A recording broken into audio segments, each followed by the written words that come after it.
इस वीडियो में हम लोग बात करेंगे वर्तमान समय में कोरोना वैक्सीन को लेकर जो चल रहा विवाद है उसके बारे में। तो जैसा कि हम जानते हैं कि ब्रिटेन की फार्मा कंपनी है एस्ट्राजेनेका। एस्ट्राजेनेका ने माना है कि उनकी कोविड-19 की वैक्सीन से खतरनाक साइड इफ़ेक्ट हो सकते हैं। ध्यान दीजिएगा, उन्होंने बोला है कि इसके खतरनाक साइड इफ़ेक्ट हो सकते हैं। हालांकि ऐसा बहुत रेयर है, दुर्लभ मामले हैं कि जहां पे साइड इफ़ेक्ट देखने को मिले।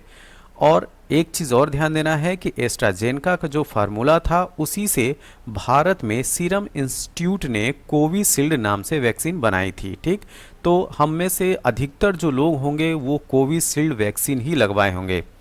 आगे बात ये आती है कि ब्रिटेन की मीडिया है टेलीग्राफ, उसके रिपोर्ट के मुताबिक एस्ट्राजेनेका पर आरोप है कि उनकी वैक्सीन से कई लोगों की मौत हो गई है और वहीं कई अन्य को गंभीर बीमारियों का सामना करना पड़ा। कंपनी के खिलाफ हाईकोर्ट में 51 केस अभी भी चल रहे हैं और पीड़ितों ने एस्ट्राजेनेका से करीब 1000 करोड़ का हर्जाना मांगा है। वहीं पे अगर हम बात करें ब्रिटिश हाईकोर्ट, तो ब्रिटिश हाईकोर्ट में जमा किए गए दस्तावेजों में कंपनी ने माना कि उसकी कोरोना वैक्सीन से कुछ मामलों में, ध्यान दीजिएगा, कुछ मामलों में जो यहाँ पे लिखा है थ्रोम्बोसिस थ्रोम्बोसाइटोपेनिया सिंड्रोम मतलब कि TTS हो सकता है। ठीक है, अब यहाँ पे आप देख रहे होंगे कि मैंने जो है VITTS भी लिखा है, vaccine induced immune thrombosis thrombocytopenia syndrome. Actually में जो TTS है उसी का सबसेट है VITTS, मतलब कि vaccine induced immune thrombosis thrombocytopenia syndrome. तो एक्चुअली में ये जो वैक्सीन है उससे इसकी बात की जा रही है, किसकी? VITTS, मतलब कि वैक्सीन से होने वाले जो खतरा है हेल्थ को लेके, हेल्थ के लेके जो रिस्क है या जो बीमारी है उसका नाम VITTS रखा है, vaccine induced immune thrombosis thrombocytopenia syndrome. क्योंकि जो TTS है, थ्रोम्बोसिस थ्रोम्बोसाइटोपेनिया सिंड्रोम, यह आज की बीमारी नहीं है, ये तो 1924 से ये बीमारी जो है डिटेक्ट है। ठीक है, तो चूंकि इस तरह की बीमारी में जो लक्षण हैं वह वैक्सीन लगने के बाद देखने को मिले हैं, तो इस वजह से इसका नाम जो है क्या रख दिया गया है? वैक्सीन इंड्यूस्ड, मतलब वैक्सीन से होने वाली इम्यून थ्रोम्बोसिस थ्रोम्बोसाइटोपेनिया सिंड्रोम। अब इस बीमारी में एक्चुअली में होता क्या है कि प्लेटलेट्स की जो संख्या होती है उसकी संख्या जो है वो गिर जाती है। जैसे कि हम जानते हैं कि ब्लड में जो ब्लड कॉर्पस्कल्स होते हैं उसमें red blood cells, white blood cells और प्लेटलेट्स होती हैं। ठीक है, तो प्लेटलेट्स की संख्या जो है वो गिर जाती है और बॉडी में जो ब्लड क्लॉट बनना स्टार्ट हो जाते हैं। अब हम बात करेंगे कि आखिर इसकी जो कहानी है वो स्टार्ट कैसे होती है। तो ये हैं जेमी स्कॉट और उनकी पत्नी। ठीक, तो जेमी स्कॉट ने ध्यान दीजिएगा, अप्रैल 2021 में, ठीक है, ये वैक्सीन जो है वो लिया था। तो अप्रैल 2021 में जेमी स्कॉट नाम की शख्स ने जो वैक्सीन लगवाई थी, जो कि ब्रिटेन के हैं। इसके बाद उनकी हालत जो है वो ख़राब होना स्टार्ट हो गई, उनके शरीर में खून के थक्के बनने और इसका जो असर है डायरेक्ट इनके ब्रेन पे पड़ा है। ठीक है, और ब्रेन में जो इंटरनल ब्लीडिंग भी हो गई। तो डॉक्टरों ने उनकी पत्नी से कहा कि यह जो कंडीशन है वो ऐसी कंडीशन है कि आपके पति नहीं बच सकते हैं। ठीक है, अब हम बात करेंगे कि जो इस तरीके से जो ब्लेम किया गया कि वैक्सीन लेने के बाद इस तरह की कंडीशन हुई, जैसे इन्होंने जो है वो केस फाइल किया कि हमने जब वैक्सीन लिया इस वजह से हमें जो है ब्रेन में इंटरनल ब्लीडिंग और या ब्लड क्लॉट की समस्या को देखना पड़ा या झेलना पड़ा। ठीक, अब कंपनी ने इसके लिए क्या जो है वो सफाई दिया है, उस स्टेटमेंट को देखते हैं। तो कंपनी ने कहा कि हमने मानकों का पालन किया है। ठीक, उन लोगों के प्रति हमारी संवेदनाएं हैं जिन्होंने अपनों को खोया है या जिन्हें गंभीर बीमारियों का सामना करना पड़ा। मरीजों की सुरक्षा हमारी प्राथमिकता है और हमारी रेगुलेटरी अथॉरिटी सभी दवाइयों और वैक्सीन के सुरक्षित इस्तेमाल के लिए सभी मानकों का पालन करती है। तो यह कंपनी के द्वारा जो है ये बात कही गई।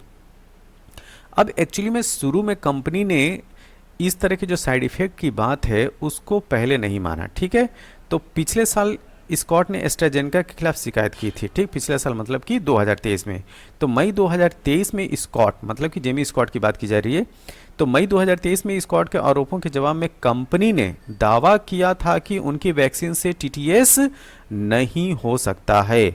लेकिन इसी साल फरवरी, मतलब कि 2024 के फरवरी में हाईकोर्ट में जमा किए दस्तावेज डॉक्यूमेंट्स में कंपनी ने इस दावे से अपने आप को अलग कर लिया। ठीक है, तो कंपनी ने अब क्या बोला कि वैक्सीन में किसी चीज़ की वजह से यह बीमारी होती है, इसकी जानकारी फिलहाल कंपनी के पास नहीं है। मतलब कि जो थ्रोम्बोसिस थ्रोम्बोसाइटोपेनिया सिंड्रोम है, टीटीएस सिंड्रोम है, या ये कह लें कि वीआईटीटीएस जो सिंड्रोम है, यह इस होने का जो कारण है, हमारी ये जो वैक्सीन है उसमें ऐसा कुछ है नहीं, या अभी हमको पता नहीं है कि इसकी वजह से जो है वो वीआईटीटीएस हो सके। ठीक, तो इन दस्तावेजों के सामने आने के बाद स्कॉट ने जो स्कॉट के वकील हैं, कोर्ट में दावा किया कि एस्ट्राजेनेका और ऑक्सफोर्ड की वैक्सीन में खामियां हैं और इसके असर को लेकर गलत जानकारी दी गई है। ठीक है, तो कंपनी ने तो पहले माना कि भाई हमारे दवा में जो है या वैक्सीन में ऐसी चीज़ नहीं है जिससे कि जो वीआईटीटीएस हो सके। ठीक, तो लेकिन फरवरी में जो है इस बात को इन्होंने कबूला कि ऐसा हो सकता है। ठीक, तो एक्चुअली में वैज्ञानिकों ने सबसे पहले मार्च 2021 की अगर हम बात करें तो एक नई बीमारी वैक्सीन इंड्यूस्ड वैक्सीन, मतलब कि इम्यून थ्रोम्बोसिस थ्रोम्बोसाइटोपेनिया सिंड्रोम, जो मैं इसकी बात कर रहा हूँ, मतलब कि वैक्सीन लगाने के बाद अगर थ्रोम्बोसिस थ्रोम्बोसाइटोपेनिया सिंड्रोम की कंडीशन डेवलप होती है तो वीआईटीटीएस नाम दिया।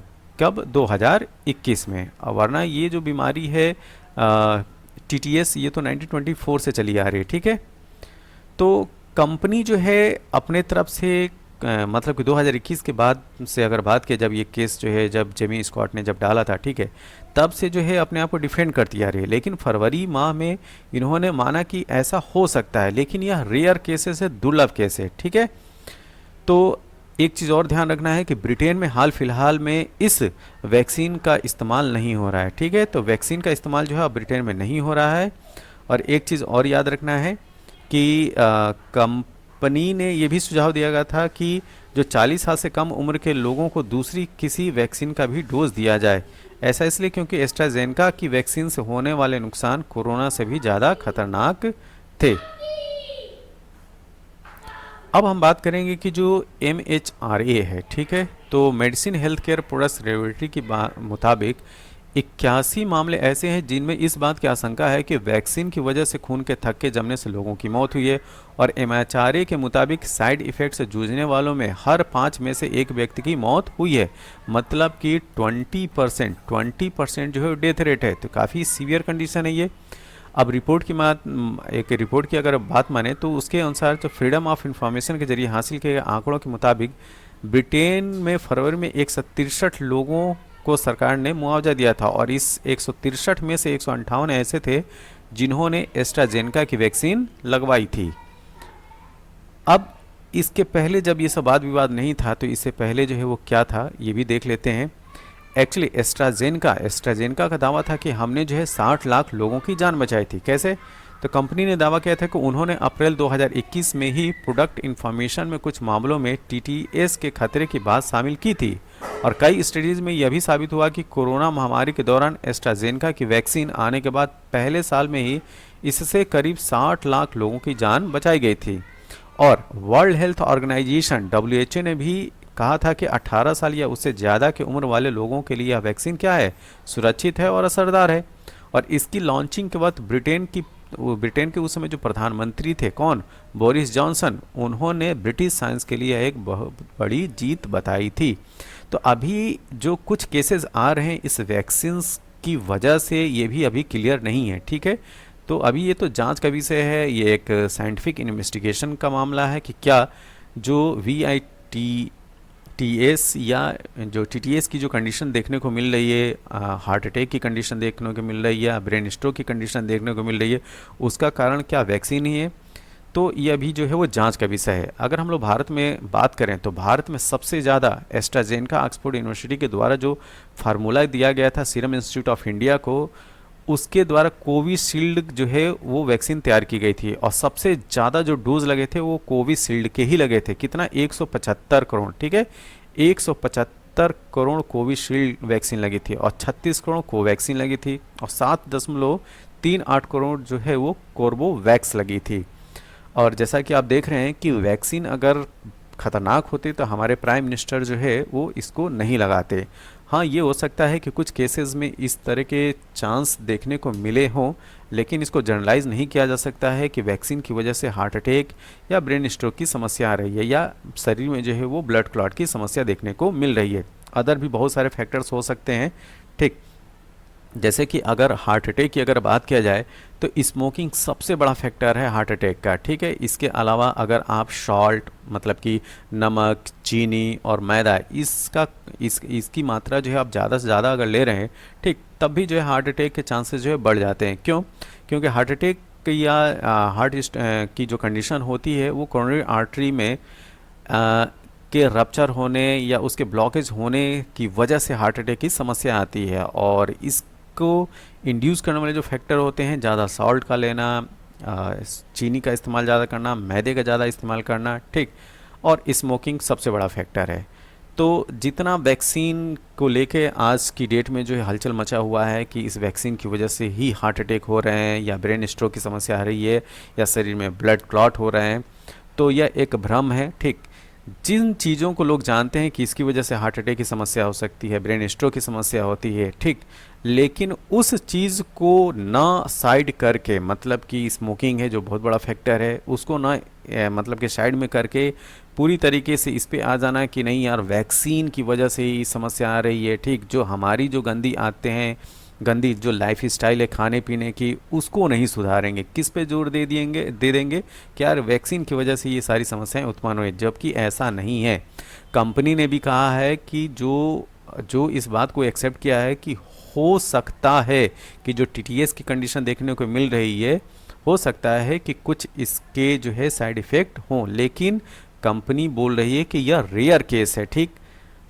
अब हम बात करेंगे कि जो थ्रोम्बोसाइटोपेनिया सिंड्रोम है, आखिर उसमें होता क्या है। एक्चुअली इसमें होता क्या है कि जो प्लेटलेट्स की संख्या होती है ब्लड में अचानक घट जाती है और शरीर में जो है ब्लड क्लॉट्स जो है वो बनने स्टार्ट हो जाते हैं। ब्लड क्लॉट बनने की वजह से हार्ट स्ट्रोक की कंडीशन देखने को मिल सकती है, क्योंकि जैसा हम जानते हैं कि हार्ट में अगर हार्ट की अगर बात किया जाए, ठीक है, तो हार्ट की मसल्स को पहुंचाने वाली जो कोरोनरी आर्टरी होती है उसमें ब्लॉकेज की समस्या उत्पन्न हो जाती है। और अब ब्लॉकेज की जब समस्या उत्पन्न होगी, मतलब कि अगर ब्लड क्लॉट हो गया तो ब्लॉकेज हो जाएगा। अब जब ब्लॉकेज हो जाएगा तो जो हार्ट मसल्स हैं उनको ऑक्सीजन न्यूट्रिशन नहीं मिलेगा, तो ऑक्सीजन और न्यूट्रिशन नहीं मिलेगा तो फिर ये पंप कैसे करेंगी। जब ये मसल्स पंप नहीं करेंगी तो क्या होगा, हार्ट अटैक की कंडीशन देखने को मिलती है। और जब शरीर में प्लेटलेट्स की कमी हो जाती है तो इंटरनल ब्लीडिंग के चांसेस बढ़ जाते हैं। ये लक्षण आप जो है डेंगू में भी देखते हैं, ठीक। डेंगू में भी क्या होता है, सडनली जो प्लेटलेट्स की संख्या कम हो जाती है, ठीक है, और इंटरनल ब्लीडिंग के चांसेस बढ़ जाते हैं। अब थोड़ा सा हम लोग देख लेंगे कि जो टीटीएस के लक्षण हैं वो क्या है, ठीक। तो टीटीएस के लक्षण में सिर दर्द होगा, साफ दिखाई नहीं देता है, बोलने में कठिनाई होती है, सांस लेने में दिक्कत होती है, चक्कर आता है, सीने में दर्द होता है, पैरों में सूजन होती है और स्किन पर शरीर में खून के थक्के जमने के निशान आपको इस बीमारी में दिखाई पड़ते हैं। तो ये था ऑल अबाउट जो कोविशील्ड वैक्सीन है, जिसका फार्मूला एस्ट्राजेनेका ऑक्सफोर्ड यूनिवर्सिटी से लिया गया है, ठीक, जो हाल फिलहाल में जो विवाद था उससे संबंधित। यह वीडियो आपको कैसा लगा, जैसा भी लगा हो आप अपने सुझाव दें, कमेंट बॉक्स में ज़रूर दें। तब तक के लिए थैंक यू, धन्यवाद।